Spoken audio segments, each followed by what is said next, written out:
How to see messages you deleted on iPhone. Hi everyone, welcome back to our channel app guide. In today's video I will guide you on how you can see the messages that you have deleted on iPhone, so just make sure to watch this video till the end.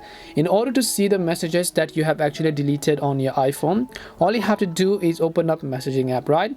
So let's say that there is a specific message that you deleted. I'll just go ahead and try to delete one by long pressing on it, choosing the option called delete, and then typing on the delete button. And let's say I want to find all of those messages that I've deleted back again. In that case, I just have to come back to the filters tab over here, and at the bottom you'll find the option called recently deleted, as you can see over here. Then just tap on it, and then you'll be able to see all of the messages that you've deleted. If you'd like to view it, you can just tap on it.